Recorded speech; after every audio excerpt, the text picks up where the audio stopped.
¿Qué tal? ¿Cómo les va? Bueno, esta es la clase 3 de la unidad 2 y es la última clase de esta unidad. Bueno, clase 1 estuvimos viendo que es la antropología filosófica, una pregunta desde una perspectiva filosófica acerca de la humanidad del hombre, podríamos decir. Y en la clase 2 lo que estuvimos viendo es cómo esta pregunta estuvo de alguna manera implícita o de algunas maneras explícita, pero nunca bajo el nombre de antropología filosófica a lo largo de la historia de la filosofía. Pero que es específicamente a partir del siglo XX, la obra de Max Scheler y después otros filósofos germanos luego, alemanes, que el término se hace conocido y que podríamos decir que nace oficialmente una antropología filosófica. Entonces, la antropología filosófica se ocupa sobre el área de la filosofía que se pregunta acerca del hombre, de lo específicamente humano, en la historia de la filosofía. Lo que pasa es que como disciplina surge recién en el siglo XX. Eso no significa que esa pregunta no estuviera presente antes en la historia de la filosofía. Eso es lo que estuvimos viendo en la clase 2. Ahora en la clase 3 vamos a ver el último aspecto de la antropología filosófica, que es un poco el diálogo con las otras ciencias particulares y esta especie de ansia u objetivo sintético que vamos a trabajar un poquito hoy. Vamos a ver si hacemos una clase un poquito más breve. Antropología filosófica y saberes particulares. Bien, para esta clase vamos a estar trabajando 3 textos. El primero es el de Luján de Sansa, que es un manual de filosofía. Estamos todavía trabajando con manuales de filosofía. Ya a partir de la próxima unidad vamos a trabajar todos con textos filosóficos y abandonamos los manuales. Pero vamos a ir haciendo una transición así pausada y escalonada hacia la lectura de textos filosóficos. Algunos estuvimos leyendo la unidad 1, así salpicadito. A otros vamos a estar leyendo ahora uno, el de Scheler le voy a dejar para esta clase. Y ya para la próxima unidad dejamos los manuales, que son de secundario, y empezamos a leer textos filosóficos. Bien, esta es la última clase que vamos a estar trabajando textos de manuales. Bien, el texto de manual de Luján de Sansa, Fernández y Laporta, que es de Santillana, se trabaja un poquito de manera sintética el tema de la antropología filosófica y lo tienen subido al aula virtual. Es necesariamente histórica la antropología filosófica y recoge lo que el hombre ha dicho de sí mismo y lo recoge en el presente. Bien, eso está ahí en el texto y lo que vimos en la clase pasada. A partir del siglo XIX hay una multiplicación de ciencias que estudian al hombre, aparecen las ciencias sociales, por ejemplo, se divide la fisiología, la medicina, la neurología. Bien, la consolidación de las ciencias humanas y de las diversas antropologías pone de manifiesto un interrogante. ¿Cómo hablar del hombre en medio de tantos discursos sobre el hombre? ¿Dónde tenemos tantas ciencias? Ahora tenemos la medicina y ahora tenemos tantas líneas dentro de la medicina. Ahora teníamos la filosofía y ahora aparece en el siglo XIX la filosofía, pero aparece la psicología, aparece la antropología, aparece la economía, todas discursos y saberes diferentes acerca del hombre. Entonces, ¿cómo preguntarnos acerca de el hombre cuando cada ciencia particular tiene una visión específica acerca del hombre? La pregunta es cómo va a articular la antropología filosófica con las otras ciencias. La antropología filosófica contemporánea se ha ido haciendo cargo de los saberes de estas ciencias. ¿En qué sentido? Ubicándose en el cúmulo de saberes que nos ofrecen y preguntándose qué modifican el concepto histórico de hombre. La idea es que la antropología filosófica es un espacio de diálogo, es el espacio de diálogo entre la filosofía y las ciencias particulares, y el tema que convoca ese diálogo, el tema que invoca ese diálogo es el hombre. Y la pregunta acerca, podríamos decir, de la humanidad del hombre. Lo que llamamos hombre es producto de una serie de determinaciones biológicas, psicológicas, sociales, culturales, y una posibilidad, y por otra parte también la posibilidad de deseos y de libertad. Entonces, por un lado hay una serie de determinaciones, y esa serie de determinaciones son las que son abordadas por las ciencias particulares, por la medicina, por la biología, por la psicología, por la sociología. Pero por otro lado, en el hombre está esta cuestión, digamos que desde el principio de los tiempos, de la libertad y la posibilidad de libre albedrío, por ejemplo.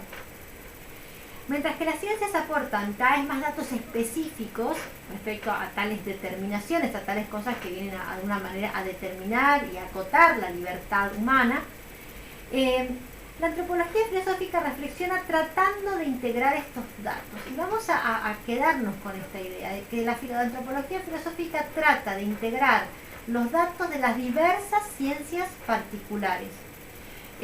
¿Por qué? Porque esta idea, esta aspiración a síntesis está la antropología filosófica desde sus inicios a principios del siglo XX. ¿Sí? En la fenomenología germánica, ahí tenemos una especie de aspiración a síntesis, ¿sí? Una antropología filosófica como un espacio de reflexión filosófica en lo que la filosofía dialoga con las ciencias particulares acerca de cuál es la visión del hombre que tiene cada uno. Entonces, tratando de integrar estos datos e interesarnos en mostrar el entrecruzamiento que se produce entre lo determinado del hombre y lo indeterminado. Entonces, si el hombre está, por ejemplo, ahora el tema de la neurociencia, ¿no? Como, de alguna manera, digamos, desde esa visión el hombre está determinado por sus procesos neurobiológicos. Pero por otro lado, la neurociencia no puede explicar fenómenos como la conciencia, por ejemplo, es muy difícil, la cuestión de la libertad. Entonces, y de hecho, la cuestión, la libertad está cuestionada dentro de la neurociencia, la libertad humana. Bien, entonces la idea es poder sacar conclusiones filosóficas a partir de las conclusiones que cada ciencia particular registra desde su área, podríamos decir, tomando el texto de Santillana, el manual de Santillana. Bueno, entonces este es el primer texto que vamos a trabajar en esta clase. Ahora vamos a pasar al segundo texto. Y vamos a trabajar un poquito lo que sería el texto de Max Scheler, el puesto del hombre en el cosmos. Este es más difícil.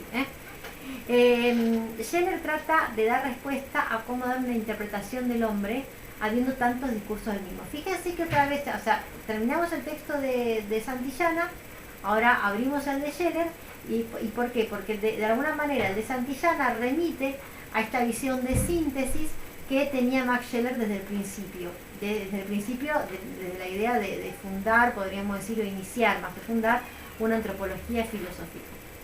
Entonces Max Scheler se pregunta, dice, bueno, estamos a principios del siglo XX, la cantidad de saberes diversos que hay acerca del hombre. Scheler cree que es necesario elaborar un saber denominado antropología filosófica, que presente una imagen unitaria. Fíjense que hablamos recién de integrar, ahora imagen unitaria. Fíjense, estas son las ideas principales del hombre. La cuestión principal para él es, ¿qué es el hombre y cuál es su puesto en el ser y en el cosmos? En la antropología filosófica, frente a esta diversidad de saberes, frente a esta diversidad de ciencias, la entiende y la concibe como la ciencia que se debe ocupar de sintetizar esos saberes, pero una especie de misión o meta que tiene la antropología filosófica con una tarea casi trascendental, la de lograr una síntesis de todas estas ciencias particulares de lo que dice el hombre, o sea, lograr una idea unívoca, lograr una idea sintética, lograr una imagen, no quiero decir acotada, lograr una imagen única de lo que es el hombre. Y esto es una empresa que debe tomar esta ciencia, la antropología filosófica, debe poder no decidir, sino investigar a partir del diálogo con las ciencias particulares qué es el hombre, y solamente la antropología filosófica podríamos decir que es la autorizada a hablar del tema, o al menos es la ciencia que es la competente en esta área. Parte de los conocimientos que hay sobre los seres vivos en la biología y considera que el hombre no puede ser un mero producto de la evolución como los demás seres. O sea, en este tiempo está en auge el evolucionismo de Darwin, Lamarck, y también hay biólogos muy conocidos. Entonces toma estas ciencias, toma estas disciplinas y a partir de allí las cuestiona, podríamos decir, filosóficamente. Entonces dice, el hombre no puede ser un mero producto de la evolución, no puede ser el último eslabón de una cadena de evolución de simios antropoides. No, hay algo acá que no le cierra. Dice, el hombre es animal, o sea, esto es un concepto sistemático natural, evidentemente el hombre evidentemente es obvio que el hombre es un animal, pero a su vez el hombre habita algo que es opuesto a la animalidad. Y ahí es donde él arma, a partir de estudios de la biología, una especie de gradación de seres o una escalonada de seres, en los que tenemos en el último escalafón las plantas, que tienen un impulso afectivo, los animales, impulso afectivo en el sentido de un impulso a la vida, los animales que tienen instinto. Después tenemos otro grupo de animales que ya son, digamos, que tienen memoria asociativa. Por último están los animales superiores que tienen una inteligencia práctica, pensemos por ejemplo los simios antropoides. Y por último está el hombre. ¿Qué tiene el hombre a diferencia de todos los demás? El hombre tiene espíritu. En cada una de estas gradaciones, la superior incluye a la inferior. O sea, los animales tienen impulso efectivo e instinto. También hay animales que tienen memoria asociativa e instinto e impulso efectivo. Y los superiores, además de inteligencia práctica, tienen todo lo demás. El hombre, como reúne todos los estados de todos los animales que viven sobre la Tierra, por eso el hombre en sí mismo es un microcosmos. Y él dice que el hombre tiene un puesto especial en el cosmos. Que digamos que esta superioridad no es casual y que esta superioridad no implica solamente por, digamos, mayor inteligencia o el uso del lenguaje. Esta superioridad está dada porque el hombre tiene espíritu. El espíritu es opuesto a lo vivo. ¿En qué sentido opuesto a lo vivo? Lo vivo, los seres vivos, los metidos en la escuela, tienen un ciclo de vida. ¿Sí? Lo vivo, digamos, nacen, se reproducen, se alimentan y mueren. Y tienen un ciclo que se termina. Bien, en el hombre hay algo que no se termina y que es del orden de la trascendencia. El espíritu tiene, digamos, ¿y qué es el espíritu? El espíritu aguarda y conserva tres características. Por un lado, la autonomía, él también en el texto hablar de libertad, no solamente autonomía, libertad, autonomía, que refiere a la independencia frente a la determinación orgánica. O sea, uno a veces tiene sueño, tiene hambre y no por eso está determinado por eso. O sea, uno puede tener hambre y no por eso caminando por la calle y no por eso asalta una panadería. O uno por eso tiene sueño en la escuela y no por eso se pone a dormir, en el mejor de los casos, es mejor que no pase, no por eso se tira en el suelo y se pone a dormir en medio de la clase. Entonces, que en caso de los animales sí sucede. Los animales están totalmente determinados por sus necesidades orgánicas. ¿Sí? Si un perro tiene ganas de orinar, orina donde sea. En cambio, o come cualquier cosa. Nosotros, digamos, los humanos no estamos determinados, ¿sí? Por nuestras necesidades orgánicas. Objetividad es la segunda característica, tiene que ver con la capacidad de distanciarse de sus impulsos para una respuesta elaborada.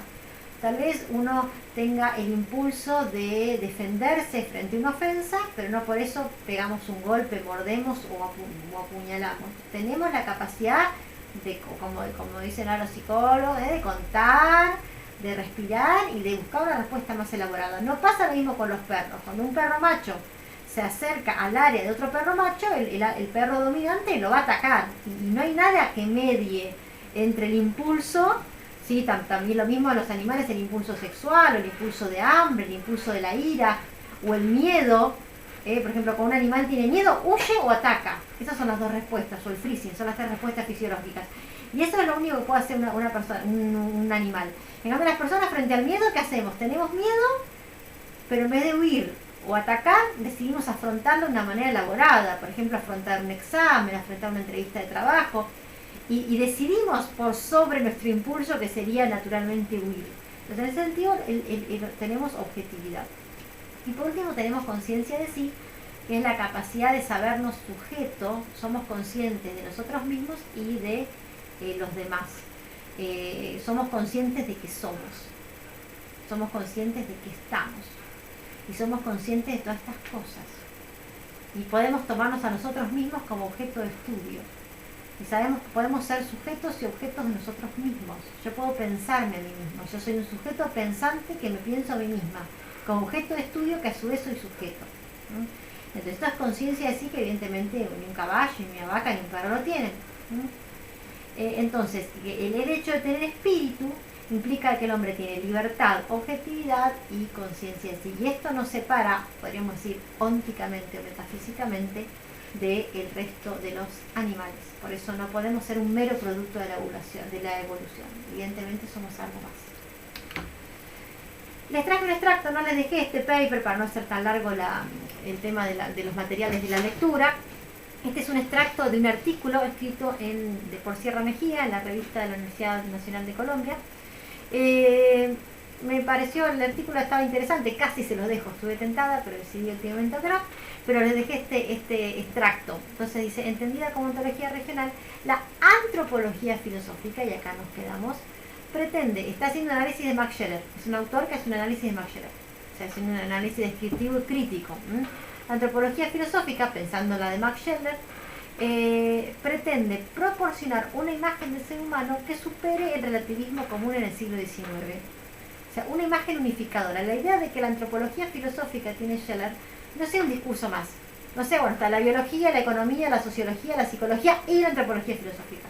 La idea es que con respecto al hombre, pueda dar la antropología filosófica una imagen unificada, que las otras ciencias no lo hacen, son parciales, dan la biología de un aspecto, la psicología de un aspecto, la sociología de un aspecto, de manera que la antropología filosófica pueda sintetizar todos esos aspectos fragmentarios y pueda dar una imagen más unificada. Pero es una imagen unificada que sea el resultado filosófico de las investigaciones naturales sobre el hombre. Entonces, las investigaciones naturales en la medicina, la biología, la sociología, la fisiología. Entonces, pero la idea es llegar a una síntesis que sea el resultado filosófico de investigar filosóficamente esa ciencia. Por otra parte, esa imagen es elaborada de una discusión constante con aquellas investigaciones que de alguna manera han trabajado el concepto de hombre. Entonces, fíjense cómo desde los inicios de la antropología filosófica está esta idea de ser un espacio filosófico de diálogo con las ciencias particulares. Básicamente con un aspecto de síntesis y básicamente con una aspiración de una idea unívoca o de generar o de producir o de investigar una idea, digamos, unificada del hombre. Por sobre la fragmentación de las ciencias, la antropología debe dar una idea unida y, me gusta la palabra cohesionada, del hombre, y frente a la diversificación de las imágenes de las ciencias particulares. ¿Qué quiero dejar con esto? Que fíjense cómo desde el principio de la antropología filosófica surge como ya desde Scheler, con una aspiración al diálogo y como un espacio de diálogo con las ciencias particulares. De esto Scheler, cuando hace toda esta gradación de la biofísica, y pone al hombre en este puesto superior en el cosmos, está dialogando con la filosofía, con la biología, está dialogando con Darwin, está dialogando con Lamarck. Entonces es un diálogo con las ciencias particulares. Entonces, ¿qué queremos que nos quede con esto? Que desde los inicios de la antropología filosófica primero que aspira a una síntesis de los saberes fragmentarios de la ciencia, y por otro lado es un espacio de apertura de diálogo con las ciencias. ¿Sí? Eso es una idea fuerte que nos tiene que quedar. El tercer texto de esta clase les dijo la ficha de cátedra. El manual es un manual largo y la verdad que es bastante complejo porque, digamos, supone un conocimiento filosófico amplio. La verdad que no es un texto introductorio, así que por esta vez decidí dejarles una ficha de cátedra nada más. Es una especie de síntesis y de resumen que hice de un capítulo y es lo que tienen ustedes subido al aula virtual. Fíjense donde dice fichas de cátedra. Hay una ficha que corresponde a la ficha de Choza, Manual de Antropología Filosófica. Bueno, esa ficha, que es una hojita de 2 carillas en papel y que en este caso van a ser 2 páginas en el archivo PDF, es lo que tienen que leer para esta clase también. Entonces son 3 temas. ¿Qué dice Choza? Que es un manual de antropología filosófica. Lo que hace en este capítulo es hacer una especie de recorrido y derrotero por todas las distintas acepciones que tuvo el concepto de antropología filosófica. Lo resumí en esta plantilla porque es bastante extenso. El concepto de antropología filosófica es reciente en la historia de la filosofía. A principios del siglo XX se difunde, ya lo sabemos, con Max Scheler, luego Cassirer y otros. Gran parte de esta antropología filosófica, en el sentido de los contenidos, digamos, esta antropología filosófica que surge en el contexto de la fenomenología alemana, se corresponde a los contenidos de la antigua psicología racional de Hegel, de Kant y de la escolástica, o sea, de los padres de la Iglesia. ¿Sí? Estamos hablando de los filósofos medievales, por eso hablamos de la escolástica. Pero se le añaden en la fenomenología, o sea, a la idea de antropología filosófica que corresponde a la psicología racional, digamos, medieval y moderna, se añaden otros nuevos temas como la cultura y la historia, impensados para la filosofía de la Edad Media, el vitalismo o el existencialismo. ¿Sí? Entonces es como que en la antropología filosófica de Scheler y de los que le siguen, digamos, los contenidos corresponden a la antigua psicología racional de la filosofía y se le añaden otros. O sea que fíjense que otra vez esta idea de carácter de síntesis. En los años 60 el estructuralismo francés, y acá hablamos de Lacan, suena Hippolyte, suena Lévi-Strauss. El estructuralismo francés recoge los saberes etnológicos de la antropología, o sea, lo que se sabe de antropología, en sentido era la antropología estructural de Lévi-Strauss, el psicoanálisis y la lingüística, Saussure por ejemplo, y pretende entronarse como una síntesis de los saberes del hombre. ¿Sí? El estructuralismo francés busca como este espacio de ser el saber que va a sintetizar los grandes saberes del hombre, o al menos estos, una especie de saber universal.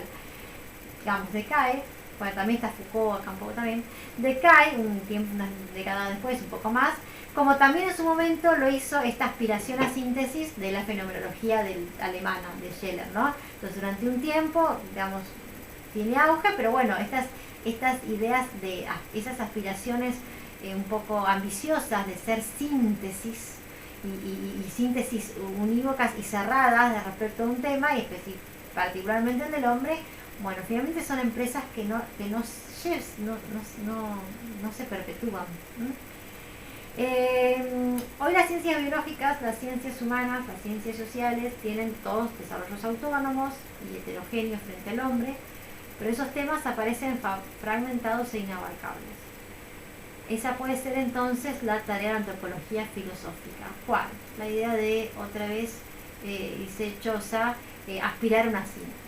Bueno, yo no sé si la antropología filosófica hoy puede aspirar a una síntesis. La verdad que creo que aspirar a esto sería tan ambicioso como los proyectos de la fenomenología o el proyecto del estructuralismo.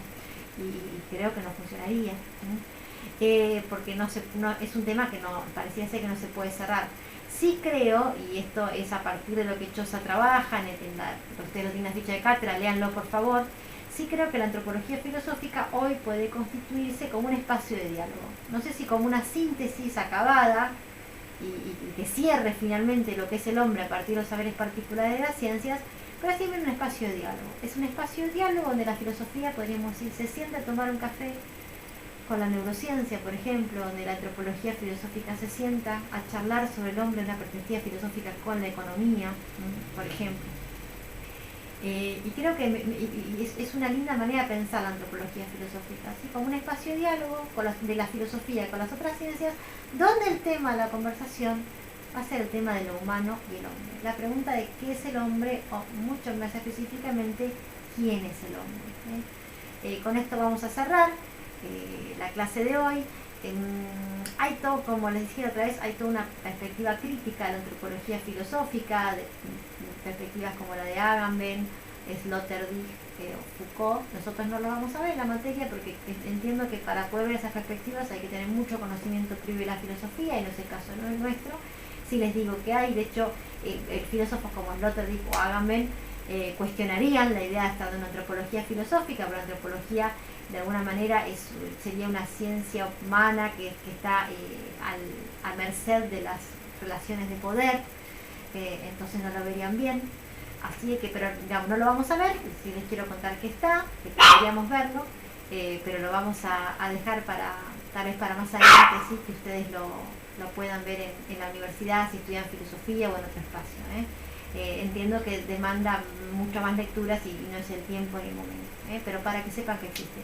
Cerramos la clase y nos vemos la próxima vez.